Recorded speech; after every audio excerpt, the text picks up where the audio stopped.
नमस्कार दोस्तों, चलिए जानते हैं उत्तर प्रदेश की 50 फटाफट बड़ी खबरों को सिर्फ 10 मिनट में। लेकिन उससे पहले आप यह वीडियो किस जगह से देख रहे हैं हमें कमेंट में जरूर बताएं। यूपी सरकार ने किसानों के लिए बड़ी राहत का ऐलान किया है। लिंक मार्ग निर्माण के लिए लगभग 10 हेक्टेयर जमीन अधिक दाम पर खरीदी जाएगी। इससे किसानों को अच्छा मुआवजा मिलेगा और वे मालामाल होंगे। सरकारी योजना से उनकी आर्थिक स्थिति मजबूत होगी।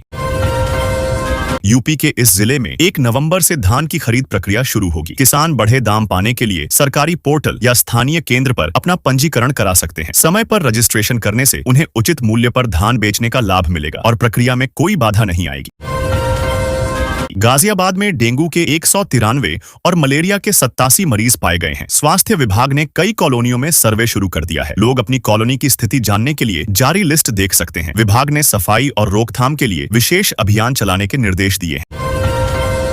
यूपी में 1821 राजकीय महिला शिक्षकों को प्रवक्ता पद पर पदोन्नति दी जाएगी। इस पदोन्नति के साथ ही उनकी 3 वर्षों की तपस्या यानी अनुभव आधारित इंतजार समाप्त हो जाएगा। शिक्षकों को नई जिम्मेदारियों और बेहतर करियर अवसरों के साथ संविलियन किया जाएगा। यूपी पुलिस ने अवैध पटाखा बनाने में लिप्त 2 बालिकाओं को पकड़ लिया। उनके घर से लाखों रुपए की नकदी बरामद हुई। पुलिस ने मामले में कार्रवाई शुरू कर दी है और बालिकाओं के साथ अन्य संदिग्धों की भी जांच कर रही है। दीपावली से पहले चांदी की कीमत ऑल टाइम हाई पर पहुंच गई है। इस कारण खरीदारों को 4 से 5 दिन तक इंतजार करना पड़ रहा है। बाजार में मांग अधिक होने और आपूर्ति सीमित होने के चलते कीमतें लगातार बढ़ रही हैं। यूपी के इस जिले में नया बस अड्डा बनाया जाएगा। इसके बाद शहर के अंदर बसों की एंट्री बंद कर दी जाएगी। इससे शहर में ट्रैफिक और भीड़ कम होगी और यातायात व्यवस्था सुचारू रूप से चलेगी। यात्रियों को बस अड्डे से ही बसें लेने की सुविधा होगी। किसानों की मांग पर धान खरीद केंद्र जल्द खोले जाएं। खाद्य राज्य मंत्री ने अधिकारियों को यह सुनिश्चित करने के निर्देश दिए हैं कि खरीद केंद्र समय पर खुलें और निर्धारित लक्ष्य पूरा हो। इससे किसानों को उनकी उपज का उचित मूल्य समय पर मिलेगा। नकली दवा कारोबारियों के खिलाफ मुकदमों में शासकीय अधिवक्ताओं की कमी सामने आई है। कई मामलों में सरकारी पक्ष को मुकदमे की पैरवी के लिए अधिवक्ता नहीं मिले। इससे न्यायिक कार्रवाई प्रभावित हो रही है और मामलों की सुनवाई में देरी हो सकती है। यूपी बिहार के बीच चलने वाली ट्रेनों को लेकर लेटेस्ट अपडेट जारी किया गया है। वंदे भारत एक्सप्रेस में भी भारी वेटिंग चल रही है। यात्रियों को सीट की उपलब्धता कम होने के कारण 4-5 दिन पहले ही टिकट बुक करने की सलाह दी जा रही है। प्रयागराज के फूलपुर में पुलिस ने 10 लाख रुपए मूल्य के अवैध पटाखे बरामद किए। इस मामले में 2 आरोपियों को गिरफ्तार किया गया। वे पटाखों को सस्ते में खरीदकर दीपावली पर महंगे दाम में बेचते थे। पुलिस ने आगे की जांच शुरू कर दी है।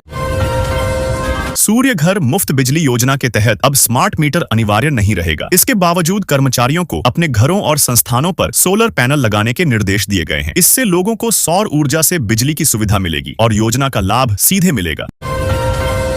नोएडा में प्रॉपर्टी फर्जीवाड़े पर लगाम लगाने के लिए बड़ा कदम उठाया गया है। 18 गांवों की 441 हेक्टेयर जमीन अब यीडा के नाम दर्ज कर दी गई है। इससे जमीन की पहचान स्पष्ट होगी और अवैध कब्जा तथा फर्जीवाड़े पर नियंत्रण रखा जा सकेगा। वाराणसी से महाराष्ट्र के लिए एक और स्पेशल ट्रेन चलाई जाएगी। यह सेवा त्योहार के मौसम में पूर्वांचल और बिहार के यात्रियों के लिए बड़ी राहत साबित होगी। यात्रियों को लंबी दूरी की यात्रा में सुविधा और समय की बचत मिलेगी। यूपी के इस जिले में अंत्योदय कार्डधारी परिवारों को मक्का मुफ्त दिया जाएगा। वितरण का काम कोटेदारों द्वारा किया जाएगा। इससे गरीब परिवारों को खाद्य सामग्री में राहत मिलेगी और उनका खर्च कम होगा। गोंडा में दिवाली से पहले पटाखा कारोबारी सक्रिय हो गए हैं। पुलिस की सुस्ती के चलते बड़े हादसे होने का खतरा बढ़ गया है। इलाके में सुरक्षा के इंतजाम तेज करने और अवैध पटाखों पर कार्रवाई की सख्त जरूरत है। प्लॉट एक और दावेदार अनेक होने से विवाद खड़ा हो गया है। गाढ़ी कमाई से कराई गई रजिस्ट्री पर सवाल उठे हैं। बिना उचित जांच और सत्यापन के जमीन खरीदना भारी पड़ा, जिससे खरीदारों को आर्थिक नुकसान और कानूनी परेशानियों का सामना करना पड़ रहा है। यूपी में एक पीसीएफ केंद्र में खाद नहीं मिलने पर किसान हंगामा करने लगे। उन्होंने केंद्र के ताले बंद कर दिए और सचिव को भागते हुए पकड़ लिया। किसानों ने उन्हें सबक सिखाते हुए स्थिति स्पष्ट की। प्रशासन ने मामले में जांच शुरू कर दी है और समस्या के समाधान का आश्वासन दिया। यूपी में गंग नहर से गंगा जल की सप्लाई दिवाली तक बंद रहेगी। इसके चलते कानपुर, अलीगढ़, लखनऊ और वाराणसी जैसे क्षेत्रों में पानी की किल्लत हो सकती है। राज्य जल निगम ने लोगों को अलर्ट किया है और जल संचयन व पानी की बचत करने की सलाह दी है। गोरखपुर में त्योहारों के दौरान मिलावटी मिठाई पर खाद्य विभाग की सख्त नजर है। अधिकारियों ने दुकानों पर छापेमारी बढ़ा दी है और गुणवत्ता नियमों का उल्लंघन करने वालों के खिलाफ कड़ी कार्रवाई करने का निर्देश दिया है। नागरिकों को चेतावनी दी गई है कि केवल प्रमाणित मिठाइयां ही खरीदें। दिल्ली हावड़ा रेल मार्ग पर ट्रेनें 160 किलोमीटर प्रति घंटे की रफ्तार से दौड़ेंगी। इसकी तैयारी के तहत 11 अक्टूबर को ट्रायल रन किया जाएगा। ट्रायल सफल होने पर यात्री ट्रेन सेवाओं में भी उच्च गति लागू होगी, जिससे यात्रा समय में काफी कमी आएगी और सफर और सुविधाजनक बनेगा। यूपी के मुख्यमंत्री योगी आदित्यनाथ ने 68 सीनियर अधिकारियों को नया फरमान सुनाया है। इसके तहत ये अधिकारी 2 दिनों तक सड़कों पर घूमेंगे और शहर की सफाई, कानून व्यवस्था और नागरिक सुविधाओं की मॉनिटरिंग करेंगे। यह कदम अधिकारियों की जवाबदेही और जनता के प्रति सेवा भावना बढ़ाने के लिए उठाया गया है। उत्तर प्रदेश के इस जिले में बिजली आपूर्ति बाधित रहेगी। जिले के कई इलाकों में आज विद्युत कटौती रहेगी, जिससे लगभग 5 लाख लोग प्रभावित होंगे। बिजली विभाग ने आवश्यक कार्य और मरम्मत के लिए यह कदम उठाया है। लोग समयबद्ध योजना बनाकर अपने कार्य संचालित करें। बारिश और बर्फबारी के बाद उत्तर भारत में गुलाबी ठंड की शुरुआत हो गई है। पहाड़ी क्षेत्रों में तापमान तेजी से गिर रहा है, जिससे सुबह शाम काफी ठंड महसूस होगी। मैदानी इलाकों में सर्दी का असर अगले कुछ दिनों में दिखाई देगा, खासकर उत्तर प्रदेश, बिहार और पंजाब के कुछ हिस्सों में। लखनऊ में बिजली गुल हो गई है। बालाघाट, विकासनगर, राजा बाजार और आसपास के कई इलाकों में आज विद्युत आपूर्ति ठप रहेगी। बिजली विभाग ने मरम्मत कार्य और आवश्यक सर्विस के लिए यह कदम उठाया है। लोगों को इससे होने वाली असुविधा के लिए पूर्व योजना बनाने की सलाह दी गई है। उत्तर प्रदेश के इस जिले के 4 ब्लॉकों में 4000 राशन कार्ड रद्द किए जाएंगे। सरकार के आदेश से इलाके में हड़कंप मच गया है। अधिकारियों ने बताया कि नियमों और सत्यापन में खामियों के कारण यह कार्रवाई की जा रही है। प्रभावित लोगों को आवश्यक जानकारी समय पर दी जाएगी। उत्तर प्रदेश की महिलाओं और बेटियों के लिए मुख्यमंत्री योगी की एक नई सौगात आई है। सरकार मुफ्त ड्राइविंग प्रशिक्षण प्रदान करेगी, जिससे महिलाएं सुरक्षित और स्वतंत्र रूप से वाहन चला सकेंगी। यह पहल महिला सशक्तिकरण और सड़क सुरक्षा बढ़ाने के उद्देश्य से की जा रही है। योगी सरकार के सख्त निर्देशों का असर दिखाई दे रहा है। लखनऊ में अब तक सबसे ज्यादा राजस्व मामलों का निराकरण हुआ है। अधिकारियों ने तेजी से निपटान प्रक्रिया अपनाई, जिससे आम नागरिकों की समस्याओं का समाधान समय पर हो रहा है। यह प्रशासनिक दक्षता में वृद्धि को दर्शाता है। सरकार ने धान का समर्थन मूल्य 69 रुपए बढ़ा दिया है। पश्चिमी उत्तर प्रदेश में धान की खरीद 1 अक्टूबर से शुरू होगी। किसानों को बेहतर दाम देने और समय पर खरीद सुनिश्चित करने के लिए यह फैसला लिया गया है। इससे किसानों की आमदनी में सुधार होगा। एलटी ग्रेड शिक्षक भर्ती परीक्षा 6, 7 और 21 दिसंबर को आयोजित होगी। इस बार 12.36 लाख अभ्यर्थियों ने आवेदन किया है। बड़ी संख्या में आवेदनों को देखते हुए परीक्षा कई चरणों में कराई जाएगी। अभ्यर्थियों को जल्द ही प्रवेश पत्र जारी किए जाएंगे। यूपी में मौसम का मिजाज बदल गया है। पूर्वी जिलों में भारी बारिश का अलर्ट जारी किया गया है, जिससे लोगों को सतर्क रहने की सलाह दी गई है। वहीं पश्चिमी जिलों में बारिश से राहत मिली है। किसानों और आम लोगों के लिए यह मौसम महत्वपूर्ण साबित होगा। योगी सरकार ने नया आदेश जारी किया है कि अब सरकारी रिकॉर्ड और दस्तावेजों में नाम के साथ जाति लिखना अनिवार्य नहीं होगा। यह कदम भेदभाव रोकने और समानता बढ़ाने के लिए उठाया गया है। सरकारी दफ्तरों में इस नियम का सख्ती से पालन होगा। उत्तर प्रदेश सरकार ने वाहन मालिकों के लिए बड़ा फैसला लिया है। अब पंजीकरण, फिटनेस और टैक्स संबंधी कई प्रक्रियाओं में राहत मिलेगी। इससे लोगों का समय और पैसा बचेगा। सरकार का लक्ष्य नागरिकों को आसान और सुविधाजनक सेवा प्रदान करना है, जिससे वाहन संबंधित परेशानियों में कमी आएगी। यूपी के इस शहर में प्लॉट चाहने वालों के लिए खुशखबरी है। प्राधिकरण ने सालों से खाली पड़ी जमीन बेचने का फैसला किया है। इससे आवासीय और वाणिज्यिक प्लॉट सस्ते दामों पर उपलब्ध होंगे। इच्छुक लोग ऑनलाइन आवेदन कर सकते हैं। इससे शहर में विकास भी तेज होगा। यूपी स्वास्थ्य विभाग में एक्स-रे टेक्नीशियन भर्ती में बड़ा घोटाला सामने आया है। 69 पदों के लिए भर्ती निकली थी, लेकिन 140 लोगों को नियुक्ति दे दी गई। जांच में गड़बड़ी पकड़ में आई है। सरकार ने जिम्मेदार अधिकारियों पर कार्रवाई के निर्देश दिए हैं। यूपी के आसमान में देर रात रहस्यमयी नजारा दिखा। लोगों ने चमकती रोशनी की लंबी लकीर देखी, जिसे कई लोगों ने उल्का पिंड या टूटता तारा बताया। यह दृश्य कुछ सेकंड तक नजर आया। वैज्ञानिकों का कहना है कि यह उल्का वर्षा या स्पेस डेब्रिस हो सकता है। सीएम योगी ने अधिकारियों को निर्देश दिए कि यूपी को फार्मा हब बनाने की दिशा में तेजी से काम हो। नकली और नशीली दवाओं के कारोबारियों पर कड़ी कार्रवाई कर उन्हें बेनकाब किया जाए। सरकार निवेश बढ़ाकर दवा उद्योग को बढ़ावा देगी और रोजगार के अवसर भी पैदा होंगे। यूपी स्वास्थ्य विभाग में बड़ी अनियमितता का खुलासा हुआ है। इस मामले में एक पूर्व विधायक और 2 सीएमओ फंस गए हैं। जांच में करोड़ों की हेराफेरी का शक जताया गया है। सरकार ने जांच के आदेश दिए हैं और दोषियों पर सख्त कार्रवाई की तैयारी शुरू कर दी है।